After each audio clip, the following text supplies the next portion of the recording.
Sa Re Ga Ma Pa senior season 5ல runner அப்பா வந்திருக்கக்கூடிய சபேசனுக்கு அவங்க ஊர் மக்கள் ஒரு பிரம்மாண்ட வரவேற்பு கொடுத்து சபேசனை ஊருக்கு அழைச்சிட்டு போயிருக்காங்களாம். இந்த ஒரு விஷயம் சபேசன் ஃபேன்ஸுக்கு ஒரு மிகப்பெரிய உற்சாகத்தை கொடுத்துருக்கு அப்படின்னே சொல்லலாம். சரிகமபா சீனியர் சீசன் 5ல நாம எதிர்பார்க்காத ஒரு வெற்றியாளர் தான் டைட்டிலரா வந்திருக்காங்க.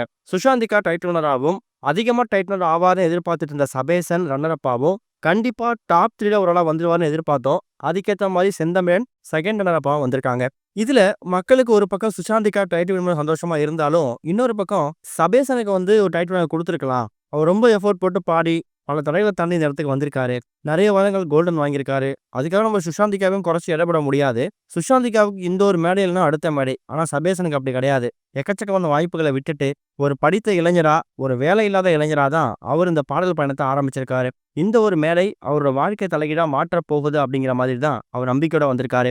அப்படிப்பட்ட சபேசன் டைட்டில வின் பண்ணியிருந்தாருன்னா, அது அவரோட வாழ்க்கையோட அடுத்த ஸ்டெப்புக்கு மூவ் ஆன் பண்ணி போறதுக்கு இன்னொரு படிக்கல்லா அமைஞ்சிருக்கும். பட் எது எப்படியோ, நடந்து முடிஞ்ச விஷயத்த பத்தி கவலைப்பட்டு எந்த பிரயோஜனமும் கிடையாது. அந்த வகையில இப்ப சபேசனோட ஃபேன்ஸோட மனநிலை என்னவா இருக்கு அப்படின்னா, சபேசன் ஃபினாலே ஸ்டேஜ் ஏறுனதே எங்கள பொறுத்தவரைக்கும் ஒரு பெரிய அச்சீவ்மெண்ட் தான். டிக்கெட் டு ஃபினாலே ரவுண்ட்ல ஒரு வாரமும் சபேசனுக்கு அந்த ஃபினாலே வாய்ப்பு அப்படின்னு தள்ளிட்டே போகும்போது நாங்க பயந்துட்டோம். ஒருவேளை சபேசன ஃபினாலே மேடைக்கு ஏத்தாமயே விட்டுருவாங்க அப்படிங்கிற மாரி யோசிக்க ஆரம்பிச்சுட்டோம். ஆனா அது எதுக்குமே அவர் இடம் கொடுக்காம சூப்பரா பெர்ஃபார்மன்ஸ் பண்ணி 3வது பொசிஷன் எடுத்து வச்சுட்டாரு.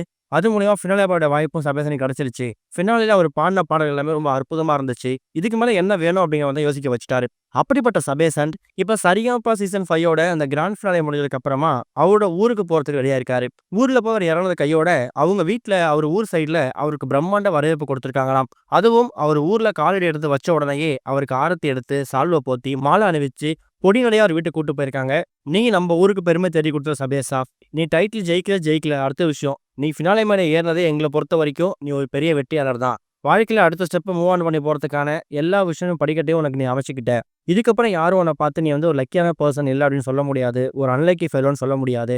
இதுக்கப்புறம் வாழ்க்கையில நீ என்னென்ன விஷயங்கள் கேட்குறியோ, என்ன விஷயங்கள் வேணும்னு நினைக்கிறியோ, அது எல்லாமே தானா உன் கைக்கு வந்துரும். கவலைப்படாம இரு" அப்படிங்கிற மாதிரி ஊர் மக்கள் ஒரு மிகப்பெரிய உற்சாக வரவேற்பு கொடுத்து, சபேசனுக்கு இதுக்கு முன்னாடி அவங்க கொடுத்த ஆதரவு, அன்ப விட கிராண்ட் ஃபினாலேல ஒரு ரன்னர் அப்பா தேர்வானதுக்கு பிறகு காமிக்கக்கூடிய அன்பு 10 மடங்கு இருந்திருக்குதாம். இப்படிப்பட்ட ஒரு அன்பை ரிசீவ் பண்ணதுக்கு அப்புறம் சபேசனுக்கு என்ன பேசுறதுன்னு தெரியாம வார்த்தையில வராம கண் கலங்கி அழுதுருக்காரு. செகண்ட் பிளேஸ் வந்திருக்கக்கூடிய சபேசனுக்கு ₹10,00,000 மதிப்பு இருக்கக்கூடிய பரிசு தொகை கொடுக்கப்பட்டிருக்கு. இந்த ₹10,00,000 பரிசு தொகையை அவர் என்ன மாதிரி யூஸ் பண்ண போறாரு, எப்படி பயன்படுத்த போறாரு அப்படிங்கிற மாதிரி ரசிகர்களை போய் ஆர்வமா பார்க்க ஆரம்பிச்சுட்டாங்க. சீசன் 5ல ரன்னர் அப்பா வந்திருக்கக்கூடிய சபேசனுக்கு அவங்க ஊர் மக்கள் கொடுத்திருக்கக்கூடிய வரவேற்பை பத்தி என்ன நினைக்கிறீங்க அப்படிங்கிறத மறக்காம கமெண்ட்ல மென்ஷன் பண்ணுங்க.